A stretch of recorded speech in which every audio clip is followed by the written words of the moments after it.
안녕하세요. 반갑습니다. 네, 동반자라고 소개해 주셔서 영광입니다. 한번 따라해 주시죠. 우리가 추구해야 할 자유는 어떤 것인가?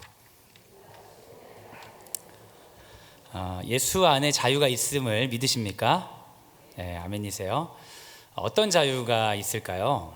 여러분은 예수님 믿어서 어떤 자유를 누리고 계십니까? 저는 어렸을 적부터 이런 자유가 있으면 좋겠다고 생각했어요. 그건 뭐냐면 그 물리 법칙으로부터의 자유입니다. 말이 어려운데 날아다녔으면 좋겠다는 생각 많이 했어요. 학교를 좀 날아서 다닐 수 있으면 얼마나 좋을까.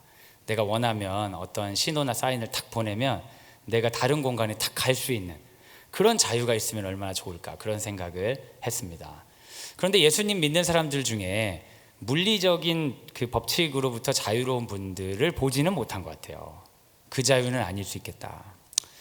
저는 또 나이가 드니까 참 경제적 자유를 얻고 싶은 생각을 참 많이 했습니다. 아무것도 눈치 보지 않고 이렇게 탁 사고 이거 하자, 아이들이 뭐 해주세요 했을 때 고려하지 않고 그래 해라 하고 싶으면 하면 참 좋겠다, 그런 생각 참 많이 했습니다. 하지만 실제로 저의 삶은 이제 마트가 문 닫기 직전에 가서 할인 그 스티커가 붙어있는 음식을 구하면 너무 뿌듯해하며 내일 먹을 것을 주께서 주셨구나 이러면서 돌아오죠. 교회를 다니는 분들 중에 경제적 자유를 원하시는 분들이 많은데 예수 믿으면 경제적 자유가 오는 것도 아닌 것 같기도 합니다. 더 나이가 들면, 그리고 지금 성도들 가운데서도 건강에 있어서 자유를 원하시는 분들이 참 많죠. 질병으로부터 자유롭고 싶고 나이듦, 힘든 것들로부터 자유롭고 싶은 사람이 많은데 저는 사실 뭐 더 아픈 분들하고 더 많이 만나게 됐던 것 같아요. 예수를 믿는다고 해서 건강이나 질병으로부터 자유로운지도 모르겠습니다. 학생들은 예수를 믿기 때문에 학업 스트레스로부터 자유롭습니다. 예수를 믿기 때문에 부모님과 관계에 있어서 자유롭습니다. 친구들과의 스트레스에서 자유롭습니다. 그렇게 고백하는 경우를 잘 보지 못했습니다.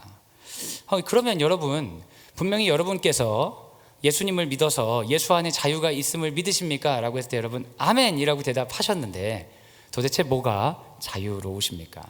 이 질문에 설명할 수 있는 분이 얼마나 되실까 궁금합니다. 오늘은 예수 안에 있는 자유가 무엇인지 갈라디아서를 통해 함께 찾아보려고 합니다. 이 말씀을 통해 우리 안에 주께서 주신 자유가 무엇인지를 발견하고 그 자유 안에 풍성하게 살아가는 우리가 되기를 예수님의 이름으로 소원합니다. 한번 따라 하시죠. 율법으로부터의 자유. 사랑하는 여러분, 다른 자유들이 예수를 믿어서 주어지는지는 모르지만 성경에서 분명하게 말하는 자유가 있어요. 그게 바로 율법으로부터의 자유입니다.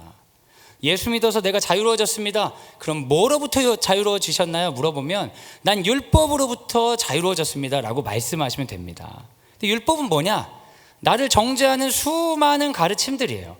이 가르침을 내가 다 지킬 수 없기 때문에 결국 나는 죄인일 수밖에 없고, 죄인이기 때문에 남은 사망 권세에서 벗어날 수 없는데 예수를 믿으면 율법으로부터 자유롭다. 이것에 아멘 하신 것일 확률이 높죠. 제일 처음에 아멘 하셨을 때. 그럼 여러분 그 얘기를 들으면 율법으로부터의 자유라고 하면은 마음대로 살아도 된다는 뜻인가? 이런 생각이 드시잖아요. 근데 여러분, 교회 다니는 사람들이 더 마음대로 사는 것 같아요. 교회 안 다니는 사람들이 더 마음대로 사는 것 같아요. 율법으로부터의 자유는 우리에게 있습니다 라고 하는데 더 힘들게 마음대로 못 사시는 분들이 교회에 꽤나 있는 것 같아요. 그럼 여러분 혼란스럽죠. 도대체 이게 뭔가? 예수님은 모든 계명과 율법, 도덕적인 가르침으로부터 우리가 자유롭기를 원하셨을까? 우리 예수님 이야기를 잠깐 살펴보려고 합니다. 요한복음 15장 10절입니다. 한번 읽어주세요. 시작. 내가 아버지의 계명을 지켜 그의 사랑 안에 거하는 것 같이 너희도 내 계명을 지키면 내 사랑 안에 거하리라. 사랑하는 여러분, 예수님께서 계명을 없애도 된다고 했어요? 지켜야 한다고 했어요? 지켜야 한다고 했죠. 율법으로부터 자유로웠다고 하는데 계명을 지키라고 해. 이건 무슨 말이에요, 여러분? 무슨 말이죠? 율법과 계명은 다른 건가 보다. 율법은 그만두고 계명은 지켜야 되는구나. 이럴 수도 있어요. 근데 예수님 말씀을 좀 더 들어보면 이해가 됩니다. 마태복음 5장 17절 같이 한번 읽겠습니다. 시작. 내가 율법이나 선지자를 폐하러 온 줄로 생각하지 말라. 폐하러 온 것이 아니요 완전하게 하려 함이라. 아, 예수님께서 율법을 바꾸신 거예요. 율법을 계명으로 바꾸셨는데 그것은 기존의 율법을 없애는 방식이 아니라, 그 예수 믿으면 마음대로 살아도 된다 이런 게 아니라 다른 형태로 변화가 이루어졌다는 거죠. 일종의 개정안을 이제 선포하신 겁니다. 그럼 예수께서 개정하신 방법은 어떤 방법이 있었는지 말씀을 좀 더 읽어볼게요. 에베소 2장 15절 한번 읽어주세요. 시작. 법조문으로 된 계명의 율법을 폐하셨으니 이는 이 둘로 자기 안에서 한 새 사람을 지어 화평하게 하시고. 먼저 이 개정안의 첫 번째 방식은 기존에 고정된 율법을 폐하는 것입니다. 여러분은 율법을 지키십니까? 안 지키십니까? 안 지키시죠. 예배 드릴 때 동물 가져와 가지고 저쪽에서 막 잡고 계신 분 없잖아요. 근데 성경에서는 예배 드릴 때 그렇게 하라는 거 써 있어요? 안 써 있어요?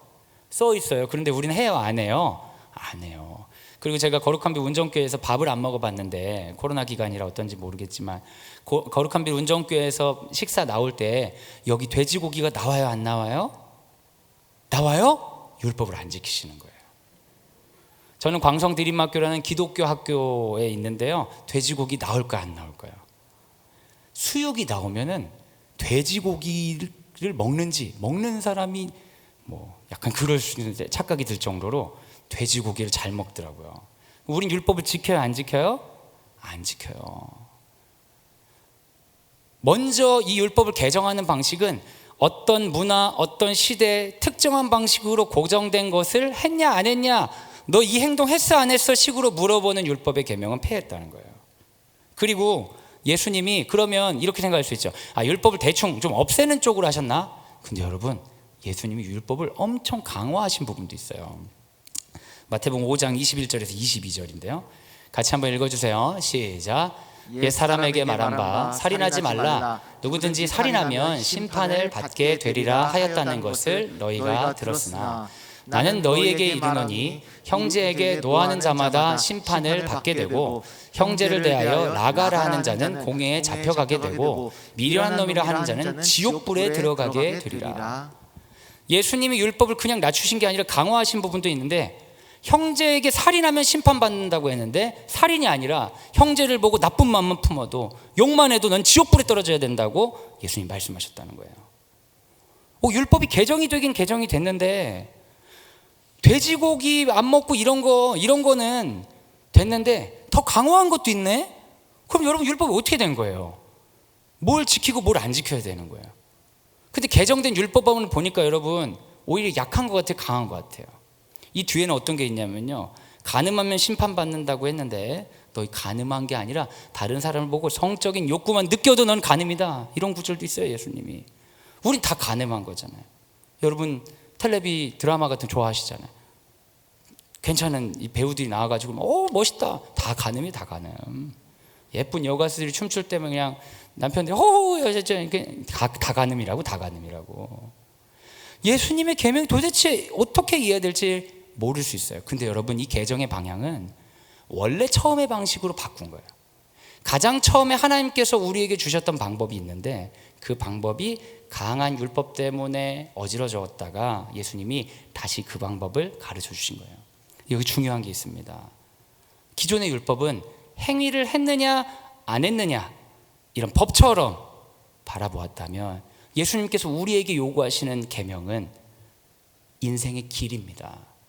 그 방향을 향해 가라는 거예요. 그걸 한꺼번에 정리하신 구절이 요한복음 13장 34절입니다. 같이 한번 읽겠습니다. 시작. 새 계명을 너희에게 주노니 서로 사랑하라. 내가 너희를 사랑한 것 같이 너희도 서로 사랑하라. 제가 지금부터 한 5년 10년 전에 청년들하고 많이 만날 때는 청년들이 그런 질문을 막 하고 했어요. 목사님, 술을 마셔도 됩니까 안 됩니까? 막 이런 거 물어보는 거예요. 왜 물어보겠어요? 어차피 마실 건데 허락 받고 마시고 싶어서 그렇잖아요. 요즘에는 물어보는 사람들이 없어요. 그냥 마시니까. 근데 예전엔 그런 사람들이 꽤 있었어요. 근데 여러분, 그건 굉장히 율법적인 태도예요.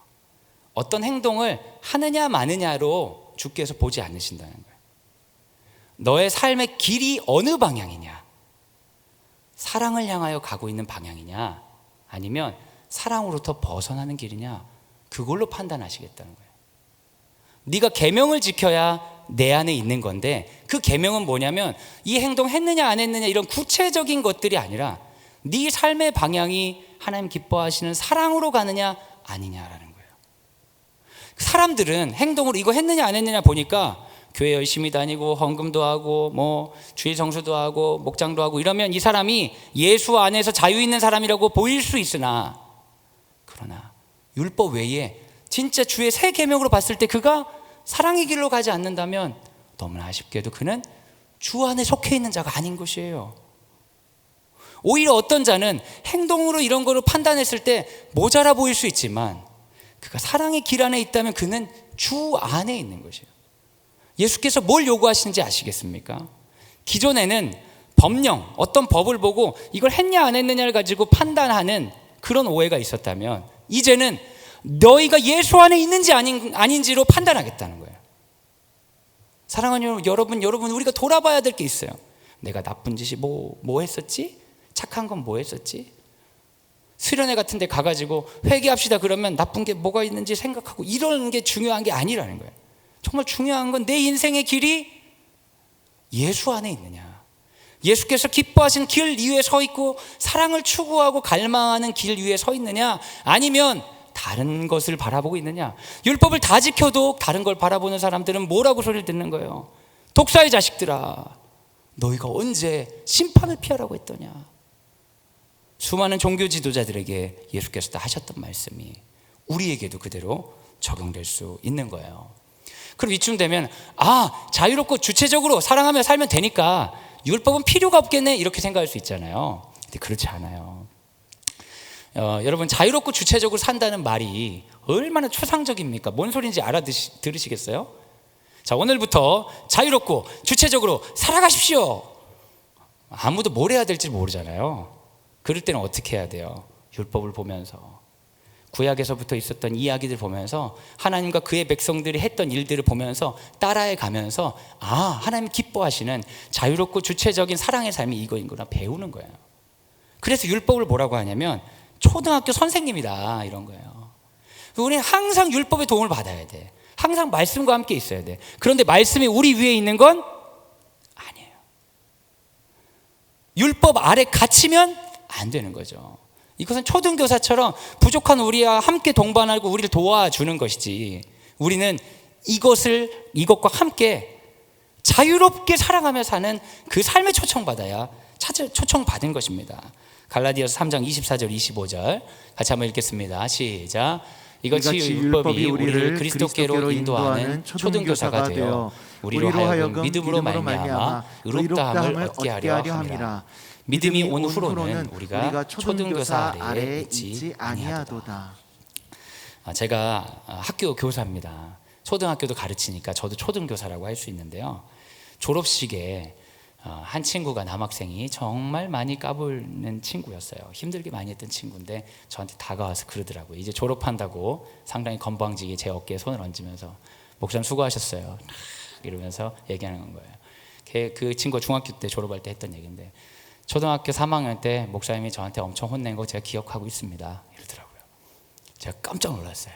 그때 어떤 일이 있었냐면, 우리 땅 밝기라는 외부 활동 행사가 있는데 밤에 잠을 자고 하루 1박 하는 거예요. 근데 밤에 잠을 잘 때 애들이 잘 안 자잖아요.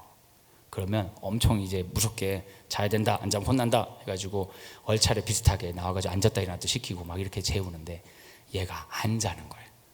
혼을 냈어요. 그럼 우리 애들이 전반적으로 좀 착하거든요. 목사님 혼내면 잘 듣는 거예요. 정말 고맙죠. 근데 걔는 금방 까먹는 친구였어요. 혼난 걸 잊어버려 자주. 그래가지고 안 자고 계속 그러는 거예요. 불러다가 혼을 냈어요. 자! 그랬더니 걔를 혼낼 때 주변에 있던 애들이 다 잠들어 벌써. 사실은 뭐 깨어 있을 수도 있는데 마치 죽은 것처럼 애들이 조용해졌어요. 그렇게 이렇게 쉬게 했는데 졸업할 때 그 얘기를 하는 거예요. 제가 그 얘기를 듣고 제가 사과했어요. 미안하다. 내가 널 혼낸 게 네 삶에 장애가 되지 않았으면 좋겠다. 용서하고 졸업해 주려. 그랬더니 뭘 그거 갖고 그래요. 웃자고 한 얘기예요. 그러니까 제가 저보다 위에 있는 거지, 위에 있는 거야. 근데 여러분, 걔가 학교 다닐 때는 혼나야 돼요. 잘못하면. 왜요? 율법 아래에 있는 아직 배우는 단계에서는 교사 아래에 있잖아. 근데 졸업하면 뭐예요? 자유인이 되었기 때문에 거기에 얽매일 필요가 없어요. 만약 그 친구가 졸업해서 저한테 밤마다 전화한다고 해보세요. 목사님, 저 지금 잘까요? 여러분, 그거 제정신입니까? 율법 아래에 묶여 산다는 게 그겁니다. 예수께서 우리에게 주신 자유는 그겁니다. 자유롭게 사랑하는 삶으로 우리를 부르셨다는 거예요. 여러분, 그러니까 그걸 물을 필요가 없어요. 이거 하면 지옥 가요? 이거 해도 맞아요? 이래요 저래요? 물을 필요가 없어요. 그것은 율법을 통해 공부하고 함께 하는 거지, 그 하나하나의 행위를 가지고 일일이 책임지면서 나아가는 삶을 하나님께서 우리에게 말씀하시지 않고 그걸로부터의 자유, 이제는 너희 스스로 사랑의 길로 가라는 초청을 하셨다는 걸 기억하시기 바랍니다. 한번 따라 하시죠. 선택의 자유. 주께서 우리에게 율법의 자유 주셨다. 너무 기쁘다. 그런데 여러분, 어쩌면 똑같다고 비판하실지도 모르겠어요. 왜냐하면 율법으로부터 자유가 있어도 내 마음대로 사는 게 아니라면서요. 그럼 자유 없는 게 아닌가요? 근데 그렇지 않아요. 주께서 우리에게 주시는 자유는 진짜 자유인 거예요. 예수님이 십자가에서 죽으셔서 우리에게 허락하신 자유는 예수를 따라도 되고 따라하지 않아도 되는 자유를 우리에게 주신 거예요. 이거 엄청난 자유죠. 언제 여러분 이걸 보셨어요? 창세기에, 태초에 선악과 앞에 인간에게 그렇잖아요. 내가 너희에게 사랑을 주고 언약을 너희와 맺을 건데 네가 그걸 지켜도 되고 안 지켜도 된다. 그렇지 않았다면 아담과 하와가 선악과를 따먹으려고 할 때 손을 탁 때려가지고 하지마! 이랬을 거잖아요. 근데 주께서 주신 자유는 얼마나 큰 자유이냐면 주를 따를 수 있는 자유도 있고 주를 거부할 자유도 있는 거예요.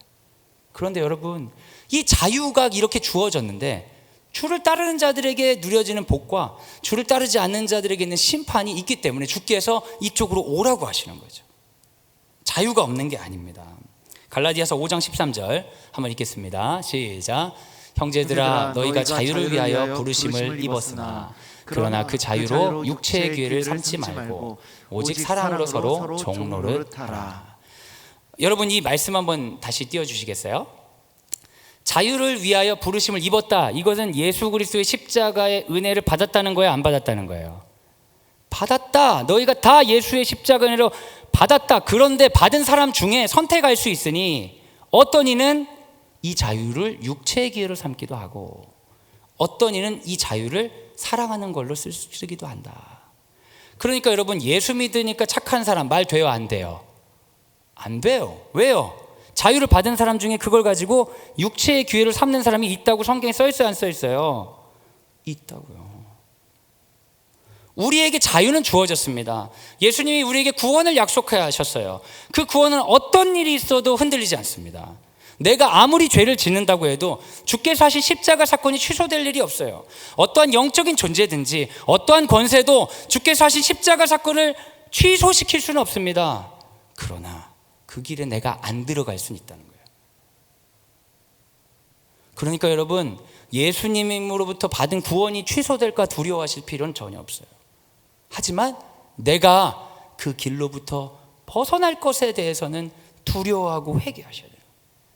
괜히 예수님의 구원이 취소되지 않을까 그럴 필요 전혀 없습니다. 제가 이해를 위해서 그림을 하나 가져왔는데요. 이게 누구 건지 모르겠어요. 그래서 혹시 저작권에 문제가 있으면 바로 삭제해 주시면 좋겠습니다. 인터넷에 찾았는데 해외 블로그에서 제가 가져왔어요. 여러분, 구원은 그 예수님이 하신 일인데 우리가 안 갈 수도 있다면 결국 내가 가서 구원받으니까 내 의로 구원받는 거네요, 이런 식으로 생각할 수 있잖아요. 근데 여러분, 이해를 분리해서 하셔야 돼요. 뭐냐면 저기가 천국에 가는 길이 저렇게 있습니다. 근데 막혀 있으면 들어갈 수 있어요? 없어요? 없어요. 근데 예수님이 해주신 건 뭐냐면 길을 뚫어 주신 거예요. 십자가 사건으로. 그래서 세상에 있는 모든 사람은 다 구원받을 수 있어요. 길을 뚫어주신 거예요. 예수 그리스도 안에서 길을 뚫어주셨다고요.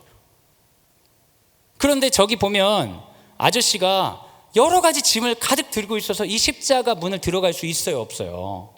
없는 거예요. 여기서 머리를 써가지고 뭐 세로로 해갖고 들어가면 된다 이러시면 안 되는 거야. 이거를 버려야 된다고요. 이게 뭐냐, 내 아집들, 내 교만들, 내 욕구들, 육체의 기회로 삼는 것들이 내 안에 가득할 때 이걸 내려놓고 좁은 길로 가면 구원을 받는 거예요. 근데 이거 내려놓고 구원으로 갔으니까 내가 내 은혜로 구원받았다 말할 수 있어요? 말도 안 되는 소리죠. 내 의로는 구원을 못 받아요. 예수께서 뚫어주셨으니까 갈 수가 있어요. 그런데 나는 그 길을 향한 초청에 응답해야 된다. 사랑하는 여러분, 선택의 자유가 우리에게 주어졌어요. 분명히 있습니다. 그러니까 교회 다니니까 난 착하게 살아야 돼 이런 말 할 필요 있어요, 없어요? 선택하는 거예요. 착한 삶을 내가 신령으로 붙잡는 거예요. 예수를 따르고 싶어서 가는 거지. 남들이 너 착하게 안 살아? 너 교회 다니는데, 너 집사인데, 권사인데, 장로인데, 뭔데 하면서 남들이 억압하니까 어쩔 수 없이 착하게 살 필요 있다, 없다? 없다. 나 억압하지 마. 나 너한테 착하게 보이려고 예수 믿은 거 아니야. 거절해 버리시는 거예요. 날 지배하려고 하지 마. 난 예수의 것이야. 네가 나보고 착하게 살으라고 해서 착하게 사는 게 아니라 나는 그리스도의 삶에 감동받아서 그 삶을 추구하기 때문에 이걸 선택한 거야. 날 통제하려고 하지 마. 착하게 살려는 사람들에게 욕까지는 하면 안 될 것 같고 뭐라고 좀 해주세요, 여러분. 왜요?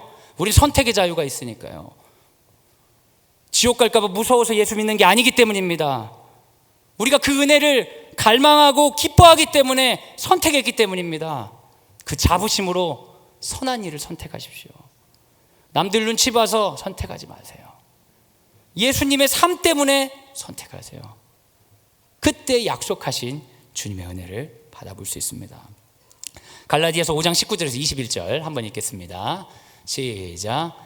육체의 일은 분명하니 곧 음행과 더러운 것과 호색과 우상숭배와 주술과 원수 맺는 것과 분쟁과 시기와 분냄과 당짓는 것과 분열함과 이단과 투기와 술취함과 방탕함과 또 그와 같은 것들이라. 전에 너희에게 경계한 것 같이 경계하노니 이런 일을 하는 자들은 하나님의 나라를 유업으로 받지 못할 것이요. 사랑하는 여러분, 여기 있는 육체의 일들이 구원받은 이후에 한 거예요? 구원받기 이전의 모습을 말한 거예요? 구원받고 나서도 이런 육체의 기회를 이렇게 쓸 수 있다, 없다? 있다. 그렇게 한 사람들은 하나님 나라로 들어간다, 못 들어간다? 하나님의 나라 유업으로 받지 못한다. 사랑하는 여러분, 예수 믿었으니까 난 무조건 구원받는다 말이 돼요, 안 돼요? 안 되는 거예요. 예수 믿었기 때문에 우리에게 구원이 약속됐다, 맞는 말이에요. 근데 그 좁은 길을 우리가 가야 돼요. 즐겁게, 사모함으로. 그렇지 않으면 하나님 나라 유업으로 받지 못해요. 여러분, 점검하셔야 되는 게 그겁니다. 내가 잘 착하게 살고 있나? 나쁜 짓 한 게 없나? 아니요. 점검하셔야 될 거예요. 내가 선택의 자유를 주께서 기뻐하시는 사랑의 삶으로 가고 있는가? 여러분, 그게 얼마나 좁은 길입니까? 사람들이 이상하게 여겨야 맞는 삶의 흔적들이 있어야 되는 거예요. 그거 살기 쉽지 않습니다. 나만 외골수처럼, 또라이처럼 보일 수 있어요. 그 길을 가기가 쉽겠어요, 어렵겠어요? 그런데 여러분, 걱정하지 않으셔도 돼요. 내가 그렇게 예수님을 사랑하고 그 길로 가기로 결정하면 하나님이 도와주신대요. 그렇게 도와주시는 하나님의 이름이 뭡니까? 성령 하나님이세요. 여러분, 성령을 간절히 구하시는 걸 언제 구하셔요? 교회 와가지고 특정한 종교 체험을 주십사, 아니면 내 안에 있는 한계들을 넘어가기 위해서 구하실 수도 있지만, 사실 성령께서 우리를 도와주시는 지점은 뭐냐면, 죄로부터 자유롭게 그리스도를 따라 사랑하고자 할 때, 사랑하는 삶을 살고자 할 때 성령께서 우리를 도와주시는 거예요. 그래서 우리 안에 수많은 성령의 흔적들을 남겨주십니다. 갈라디아서 5장 22절 23절입니다. 같이 한번 읽겠습니다. 시작. 오직 성령의 열매는 사랑과 희락과 화평과 오래 참음과 자비와 양성과 충성과 온유와 절제니 이 같은 것을 금지할 법이 없느니라. 여러분, 성령의 열매를 맺어야 된다고 사랑해야지, 희락해야지, 그런 게 아니에요. 저건 행위가 아닙니다. 열매입니다. 열매는 뭐예요? 씨를 심고 과정이 지난 다음에 맺히는 거잖아요. 여러분, 사랑하기로 결정하고 주께서 기뻐하시는 사랑으로 서로 종노릇하는 것으로 가겠다고 하면 성령께서 나와 함께 해주십니다. 그 과정 가운데 이런 열매들, 이런 흔적들을 허락하시는 거예요. 얼마나 놀라운 일입니까? 사랑하는 여러분, 나쁜 짓 하면 안 돼, 착한 짓 해야 돼, 그런 게 아닙니다. 주께서 기뻐하지 않는 죄악 가운데 신음하고 계신 분 있으면 죄책감 가지고 어려워하고 이거 어떡하지, 그러실 게 아니에요. 주께서 우리에게 말씀하시는 이유는 뭐냐면 그 방향으로 가면 멀어진다는 거예요. 저는 광성대림학교에서 이제 코로나 이전에 중학생들과 마라톤을 원하지 않게 몇 번 뛴 적이 있습니다. 학교 교육과정이라 어쩔 수 없이 뛰었어요. 엄청나게 많은, 평택에서 국제 마라톤 했는데 엄청나게 많은 사람 수가 땅 소리가 나면서 뛰어가고, 이런 그 영상에서 나오는 장면들을 저도 경험한 적이 있습니다. 하지만 저는 금방 뒤로 처지고 말았죠. 수많은 사람들이 밀집되어 있다가 시작이 되면 쫙 펴져요. 빠른 사람들은 앞으로 가고 중간에도 있고 느린 사람 뒤로 쳐져요. 저는 느린 사람 축에 속해 뒤에 계속 쳐져요. 마음이 부담이 상당하죠. 근데 가다 보면은 걷게 돼. 사람들이 잘 안 보여가지고. 그때까지 마음이 편하다가 다시 불안해질 때가 있는데, 뭐냐면 반환점을 돌아가지고, 우리가 단축 마라톤이니까 길지 않거든요. 반환점 돌아서 나는 이쪽으로 가는데 이렇게 돌아오는 사람 보면 그때부터 마음이 불안해지기 시작해. 이렇게 늦었나? 근데 제가 뒤쪽에 있으니까 엄청나게 많은 수가 이제 이쪽으로 오는 거예요. 어떤 생각이 들면, 내가 돌아갔을 때 마라톤 문 다 닫으면 어떡하지? 아무도 없으면 어떡하지? 그런 생각이 들더라고요. 근데 다 돌아서 왔어요. 느릿느릿 도는 여학생들과 함께 제 마시라듯이 돌아서 왔어요. 도착할 때가 되니까 우리 광성대림학교 우리 학생들과 학부모님과 교사들은 다 의리 없게 다 도시락 까먹고 있더라고요. 그런데 의리를 지킨 게 있었어요. 뭐냐면 도착선은 의리를 지켜서, 우리가 늦게 도착했지만 도착한 순간 딱 몇 시간 몇 분 몇 초 걸렸대 딱 찍어주더라고요. 여러분, 구원은 무엇이냐? 열린 마라톤과 같습니다. 살다 보면 우리가 그 길에서 멀어질 수도 있어요. 그런데 우리 죽기 전까지는 기회가 있어요. 주께서 육체의 기회를 삼는 우리에게 말씀하시는 거예요. 방향을 돌이켜서 다시 사랑 이후로 오라고. 아무리 늦어도 괜찮아요. 아무리 오래 걸려도 괜찮아요. 우리가 생각하면 내가 이 정도 늦었으면, 이 정도 죄악에 빠졌으면, 이 정도 방향이 틀어졌으면 안 기다리실 것 같은데, 탕자가 돌아올 때 아직 상고가 먼데 아버지가 매일매일 기다리는 것처럼 잘 왔다, 선택의 자유를 잘 썼다, 그러면서 맞이해 주시는 겁니다. 선택의 자유를 주께 드림으로 영원한 하나님 나라를 유업으로 얻는 우리가 되길 예수님의 이름으로 소원합니다. 한번 따라 하시죠. 사랑할 자유. 사랑하는 여러분, 예수 믿으면, 예수 믿는 자들에게 자유가 있습니까? 여러분 아멘 하셨죠. 그런데 그 아멘을 너무 다른 걸로 생각하시면 예수님께 섭섭한 일이 너무 많아요. 예수 믿으니까 예수님 제 안에 이 문제 해결해 주시옵소서, 이 문제 없애 주시옵소서. 근데 여러분, 좀만 자세히 성경 읽어보시고 교회사라고 있어요. 교회 역사를 보시면 예수 믿는 사람들이 세상으로부터 자유를 선포하며 산 사람들이 아니란 걸 금방 알 수 있습니다. 그들에게 주어졌던 자유는 뭐냐면 사랑할 자유예요. 심지어는 나를 핍박하는 자도 사랑할 수 있는 자유가 있는 거예요. 원수도 사랑하는 자유가 있는 거예요. 그 자유에 감동하는 것들이 기독교인이에요. 너무 다른 자유를 얻고 싶어서 여러분 기도를 하시면 하실수록 잘못하면 하나님과 멀어질 수 있어요.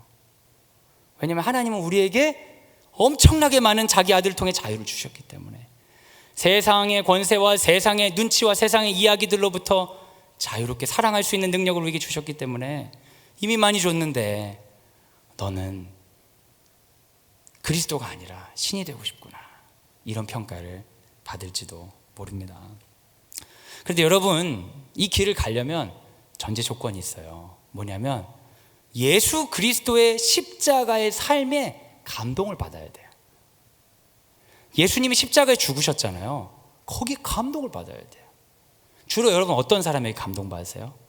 어머 누구 집사님 집은 투자를 잘해가지고 아파트 값이 얼마나 뛰었다는데 감동이 되는 거야. 오, 부럽다. 나도 저런 인생 되고 싶다.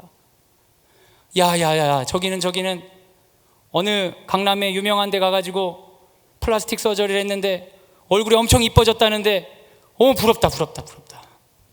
누구네 집은 차가 뭐라는데, 누구는 인기가 그렇게 많다는데, 누구는 뭘 한다는데, TV를 보면서 사람들과 만나면서 여러분에게 감동을 주고 부럽고 따라하고 싶은 인생들이 어떤 것이 있습니까?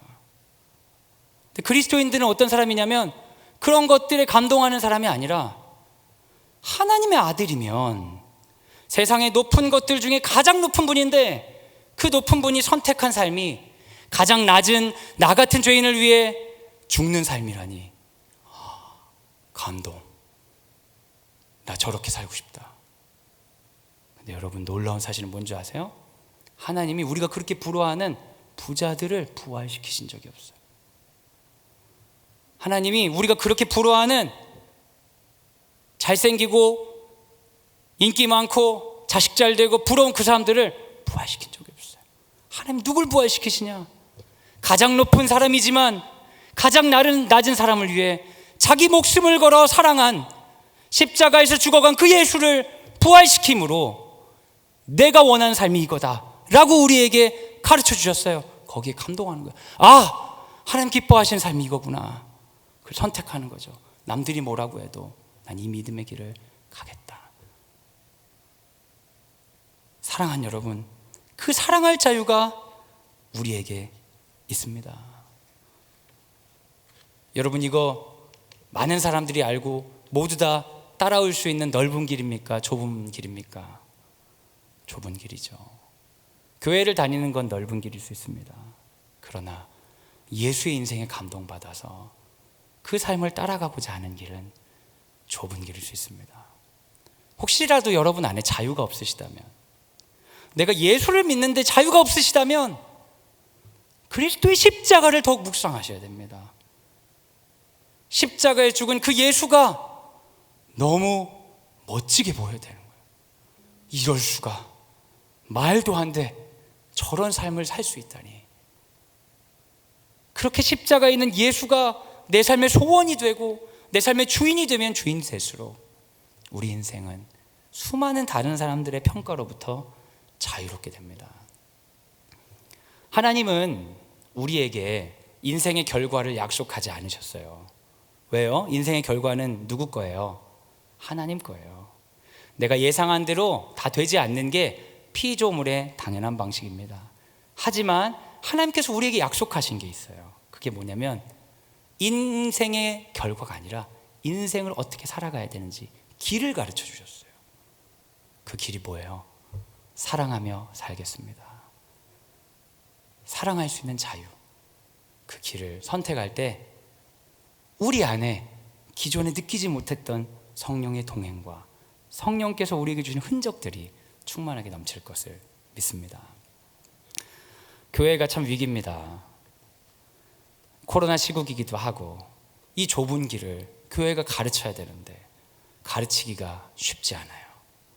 많은 청소년들은 교회에서 배우는 복음을 율법처럼 여깁니다. 알았어요. 교회 갈게요. 알았어요. 헌금할게요. 알았어요. 예배 드릴게요. 앉아 있을게요. 아이들은 사랑하는 존재로 길러져야 되는데 존재로 기르기 위한 훈련으로서 교회 학교를 하고 있는데, 애들은 그 율법 지킬 때니까 내 존재는 건드리지 말라고 하며 내 존재를 철저하게 세속적인 것에 맡기고 있어요. 우리 청소년들 중에 그리스도의 삶에 감동한 사람들이 점점 줄어들고 있습니다. 큰 위기죠. 그런데 이제 코로나잖아요. 그렇잖아도 감동도 안 받는 애들이 원격 예배로 무슨 감동이 되겠습니까? 가끔씩 보면은 청소년 애들이 예수님한테 좀 그런 것 같아요. 알았어. 예배 드려줄게. 근데 나 바쁘니까 밤에 드려줄게. 일요일 12시 전에만 드리면 되는 거 아니야? 거의 그런 태도가 되어가고 있어요. 여러분, 이거 웃고 넘어가지 못할 엄청난 위기입니다. 이럴 때 교회 학교 그리고 어떤 가정 안에서 신앙을 책임진다는 게 쉽지 않죠. 그래서 우리가 많이 기도해야 됩니다. 그리고 특별히 기도 요청 드리고 싶은 건 이러한 세상의 조류와 싸우기 위해서 우리 거룩한 민 운정교회에서 함께 세운 학교 있습니다. 광성 드림학교입니다. 이 세계에 어울리지 않는 불편한 존재 기독대안학교입니다. 인간된 기독대안학교. 대한민국에 몇 개나 있는지 모르겠어요. 미인가 형태도 많고 일반 대안학교도 있고 기독교 사립학교도 있고요. 기독대안학교 정말 세상에 몇 개가 되질 않아요. 이 이상한 곳에서 투쟁하고 하나님께서 기뻐하시는 좁은 길을 사랑하는 자유를 가르치려고 애쓰는 학교가 우리 재단에서 같이 한 학교가 있습니다. 여러분 함께 기도해 주시기 바랍니다. 광성드림학교는 교육의 영역 가운데 하나님 나라를 세우기 위해 2022년 신입생 입학 설명회를 10월 16일 오전 10시에 실시간 원격으로 진행합니다. 복음의 기쁜 소식을 듣고 사랑할 자유를 가진 다음 세대가 일어나도록 선교사적인 태도로 싸우고 있는 학교에 관심을 기울여 주시고 관심 있는 분들의 참여와 기도를 부탁드립니다. 설교를 잘하고 마지막에 너무 광고처럼 해서 죄송합니다.